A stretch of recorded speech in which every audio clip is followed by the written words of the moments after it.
Hello, Keel Hauler fans. Tim Fitzgerald here with head men's basketball coach Brendan Rooney on an interim basis this season, replacing your brother Bryan.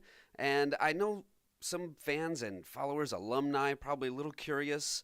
What's going to be the same under Brendan Rooney, and what's a little different, would you say? I think we're going to still try to play the same brand of basketball, really try to get down, lock down, and defend.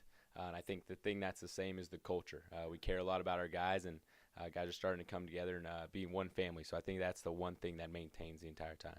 What would you say is a little different? Anything you've done differently, or you're trying to keep the same blueprint to the T? I think there'll be some different wrinkles, maybe offensive sets wise, or maybe we'll guard things a little differently at times. But as a whole, Bryan did a great job. He had a blueprint for success, and so we're going to continue that blueprint to the best of our abilities. What would you say as you try to self scout your team right now? Your strengths, your weaknesses going into the opener?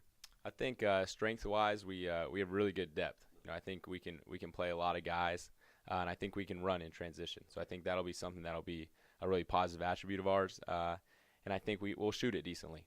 We'll shoot it decently right now, but I think something we need to work on that needs to become our identity is on the defensive end. I need to do a great job getting out to shooters and making sure we're keeping guys in front of us. That's got to become our identity. Right now, we're not quite there yet.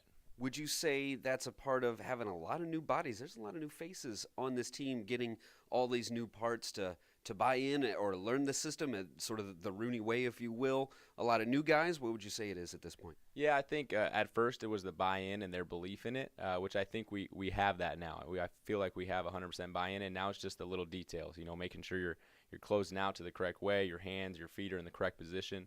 So all those little details that, they're little things, but they mount up to a big thing. So it's just making sure we get those habits to be everyday type things.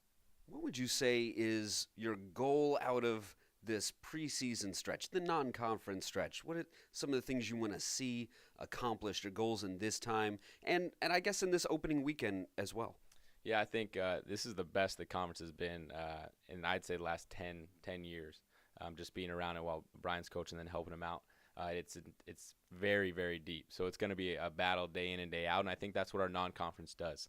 It's going to prepare us for that because there's no one on our schedule we can look past, and it starts out this weekend rocking and rolling. West Coast Baptist, they shoot the heck out of it. Daniel Foster, a prolific scorer. He's had a lot of success against us as a program, and so we got to do a good job on him. And then, boom, you have a big battle, and then you come back the next day against San Diego Christian, really good program. Going to be very similar to a top end in our team, in our league, a top end team. So we have to make sure that we do a good job preparing because this is very similar to what league will be like. You mentioned league play a little different in the predictions coming into 2017-18 season. Kind of used to being near one of the predicted teams to win the conference. A little different this year. What does that maybe put in motivation-wise, mindset-wise, anything that sort of sparks for you, not being picked at the top this time? Yeah, I think some of it is, has to do with the strength of the conference. Some new coaches that have come into the conference that are doing a great job and brought in great recruits. And then you also look at the other aspect. We lost Bryan, and we lost an All-American in Daniel Radford. So I think people seeing that from the outside may be a little hesitant, which puts us at that fifth position in the preseason rankings. But it's the whole adage, control what you can control, right? We're not worried about that. That's not going to be what motivates us. Motivating us is about us being a family, us getting better every single day, and us doing it for the guy next to us.